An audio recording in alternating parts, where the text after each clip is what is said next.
नमस्कार मंडळी. रोज मी तुमच्याबरोबर काही ना काही शेअर करतेय. तर आज मला असं वाटलं की माझ्याकडे एक छोटीशी उपयुक्त माहिती आहे. ती माहिती मी तुमच्याबरोबर शेअर करावी. आणि या माहितीचा विषय आहे पाणी. पाणी आपल्या आयुष्यातली खूप महत्वाची गोष्ट असून देखील पाणी कधी प्यावं आणि कसं प्यावं हे आपल्यापैकी बहुतांश जणांना माहिती नाहीये. तर 4 मुद्दे आहेत. पैकी क्रमांक 1, पाणी नेहमी बसून प्यावं. कधीही पाणी उभं राहून पिऊ नये, त्याच्यामुळे पोट फुगतं, ढेरी येते असं मला म्हणायचं आहे.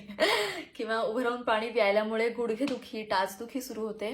आणि जगातला कोणताही डॉक्टर ती गुडघेदुखी आणि टाचदुखी बरी करू शकत नाहीत. किती भयानक असते, उतारवयात ती जडेल तुम्हाला.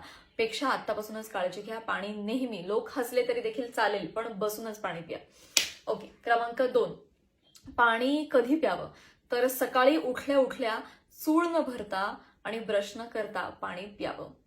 ओ येस, मला येस झालं की चूळ न भरता ब्रश न करता, पण त्याच्यामागे खूप मोठं लॉजिक आहे. रात्रभर आपल्या शरीरामध्ये, आपल्या तोंडामध्ये आपल्या ज्या ग्रंथी असतात ते एक औषधी स्त्राव निर्माण करतात. लाळ, औषधी लाळ, जी आपल्या शरीरासाठी, आपल्या पोटासाठी विशेषतः खूप उपयुक्त असते. आपल्या पोटातले जे आवश्यक नसलेले ऍसिड्स आहेत ती मारते, किंवा आपण असं म्हणूया pH बॅलन्स करते, वगैरे वगैरे भरपूर कारण आहेत. मुळात ती लाळ आपल्या पोटात जाणं अपेक्षित आहे. जसं आपण रक्त तयार करू शकत नाही ना, तसं लाळ देखील जगातला कोणताही डॉक्टर निर्माण करू शकत नाही. देवाच्या कृपेनं आपल्या शरीरात ते निर्माण होतं, त्याचा आपण उपयोग केला पाहिजे. तर जे थुंकणारे असतात ते महामूर्ख असतात, त्यांना कळत नाही ते ऍक्च्युली औषध बाहेर फेकतात. तर ती फार औषधी लाळ पोटात गेली पाहिजे. त्यामुळे सकाळी उठल्या उठल्या आयडियली 2 ग्लास गरम पाणी प्यायलं पाहिजे. जमत नसेल तर 1 ग्लास आणि कोमट पाण्याने सुरुवात करा. लिंबू पिळत वगैरे आणि लिंबू पाणी प्यायला तर अतिउत्तम. साखर घालायची नाही, थोडंसं मध घालू शकता, पण नुसतंच जर गरम पाणी प्यायलं 2 ग्लास तर अतिशय उत्तम, सोन्याहून पिवळं. ओके. मुद्दा क्रमांक 3, नेहमी पाणी जेवणाआधी 10 मिनिटं आणि जेवण झाल्यानंतर 45 मिनिटांनी प्यावं. येस, त्याच्या मागे सुद्धा एक फार मोठं लॉजिक आहे. हे मी नाही, आयुर्वेद सांगतं बाय द वे. जरा मोठा होईल व्हिडिओ, पण सांगते त्यामागचं लॉजिक. आपण जेव्हा पहिला घास खातो तेव्हा आपल्या पोटामध्ये जठराग्नी प्रज्वलित होतो. हा शब्द तुम्ही ऐकलेला आहे, जठराग्नी. तर आपल्या शरीरामध्ये अशी सिस्टीम आहे, तोंडात आपण निम्माच घास चावतो ना, कारण आयुर्वेद सांगतो 32 वेळा घास चावलं पाहिजे. ते तर आपण करत नाही, हार्डली 5-7 वेळेला चावतो आणि पुढे ढकलतो. तर त्या जठराग्नीमुळे अशी सिस्टीम आहे पोटात की तिकडे तो घास आणखी बारीक केला जातो.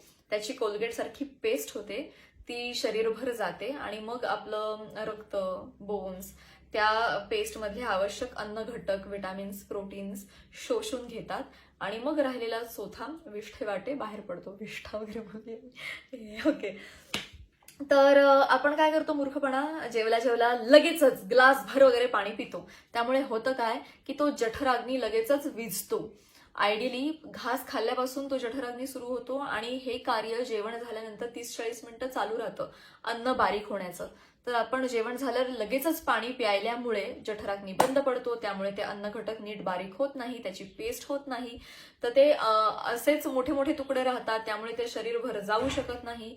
त्यामुळे आपलं शरीर त्यातून आवश्यक ते अन्न घटक शोषू शकत नाही आणि ते सगळं अनफॉर्च्युनेटली तसंच बाहेर पडतं. त्यामुळे आपण चांगलं चुंगलं खाऊन देखील आपल्या शरीराला ते लाभत नाही आणि हे केवळ जेवल्यानंतर लगेचच पाणी प्यायल्यामुळे होतं. इमॅजिन. त्यामुळे प्लीज जेवण झाल्यानंतर 45 मिनिटांनी पाणी प्या, जेव्हा ही सगळी प्रोसेस पूर्ण झालेली असते. आणि तुम्ही अर्थात जेवणाच्या मध्ये मध्ये 1-1 घोट पाणी पिऊ शकता, हलकं हलकं थोडं थोडं, पण ग्लासभर, तांब्याभर पाणी अतिशय चूक आहे. ओके. मुद्दा क्रमांक 4, रात्री झोपताना भरपूर पाणी पिऊन झोपू नये, ग्लासभर वगैरे. त्यामुळे आपल्याला सातत्यानं रात्री उठावं लागतं. हे वैश्विक सत्य आहे, तुम्हाला सगळ्यांना माहिती आहे. तर रात्री झोपताना थोडंसं पाणी प्या, 1-2 घोट वगैरे, पण दिवसभरात जास्त पाणी प्यावं. रात्री संध्याकाळनंतर पाणी पिण्याचं प्रमाण खूप कमी करावं. असं मी नाही, सगळं आयुर्वेदच सांगतं आहे. मला ऍक्च्युली आयुर्वेदात ग्रॅज्युएशन करायचं होतं, एनिवे राहिलं, करेन परत. तर अशा पद्धतीने हे 4 मुद्दे तुम्ही प्लीज फॉलो करा आणि पाण्याचा यथायोग्य असा वापर करा. All the best.